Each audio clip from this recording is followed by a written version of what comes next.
Cześć, dzisiaj zabieramy Was do Perastu, niewielkiego, ale naprawdę urokliwego miasteczka w Czarnogórze. Skusiło nas położenie pomiędzy górami a morzem oraz oczywiście brak tłumów, które jeszcze kilka dni wcześniej spotkaliśmy w Kotorze. To był nasz ostatni dzień z autem, więc chcieliśmy go dobrze wykorzystać. Sama droga do Perastu to już atrakcja. Kręta trasa tuż przy wodzie, a widoki jak nigdzie indziej. Zapraszam do subskrypcji i polubienia filmu, będzie mi bardzo miło i pomoże mi to dotrzeć do większego grona widzów. A teraz ruszamy w drogę. W oddali możemy dostrzec wypływający wycieczkowiec z Zatoki Kotorskiej. Dosłownie wygląda jak pływające miasto, a wokół niego dziesiątki małych łódek, które kręcą się w każdą stronę. Zjechaliśmy do miasta, przejechaliśmy je w całości, co zajmuje może kilkanaście minut i zaparkowaliśmy na końcu. Ale uwaga, parking kosztuje 10 euro za godzinę.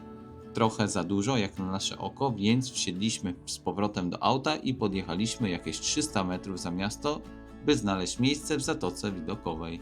Oczywiście całkowicie za darmo. Takich punktów jest kilka, warto o tym wiedzieć. Do Perastu wróciliśmy pieszo i powiem Wam, to miejsce ma klimat. Całe otoczenie wygląda jakby było wycięte z jakiegoś starego obrazu. Cicho, spokojnie, żadnych hałaśliwych sklepików, tylko kamienne budynki i widok, który hipnotyzuje. To miejsce nie jest duże, ale pełne uroku. Jedna ulica, kilka kościołów, widok na góry i morze. I ten niesamowity spokój, który coraz trudniej dzisiaj znaleźć. Idealne na pół dnia, na spacer, zdjęcia i kawę z widokiem.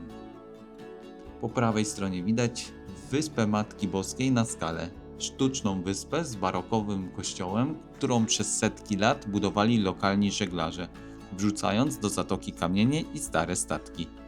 Obok znajduje się wyspa Świętego Jerzego, wyspa naturalna z klasztorem benedyktynów i cmentarzem.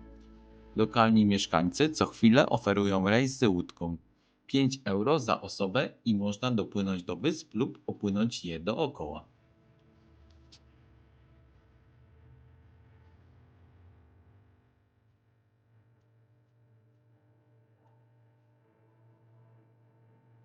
Idziemy dalej i mijamy kościół Świętego Mikołaja. Bardzo charakterystyczny punkt miasta. Co ciekawe, to połączenie starszego kościoła z nowym. No i ta dzwonnica, siedmiokondygnacyjna, najwyższa na całym wschodnim wybrzeżu Adriatyku.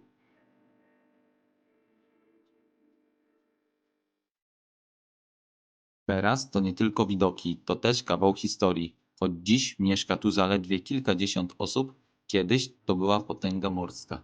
W czasach Republiki Weneckiej słynęła z żeglarzy, a nawet miała własną akademię morską. W 1979 roku niestety Perast ucierpiał w trzęsieniu ziemi, które poważnie uszkodziło część zabytków. Ale dzięki renowacjom miasteczko nadal wygląda zachwycająco.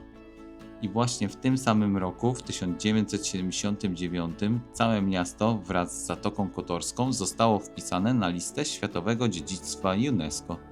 Jeśli podobał Wam się ten film i chcielibyście zobaczyć więcej takich miejsc, zostawcie subskrypcję. Przed nami jeszcze sporo ciekawych podróży i miejscówek do odkrycia. Dzięki za to, że byliście z nami i do zobaczenia w kolejnym odcinku. Cześć!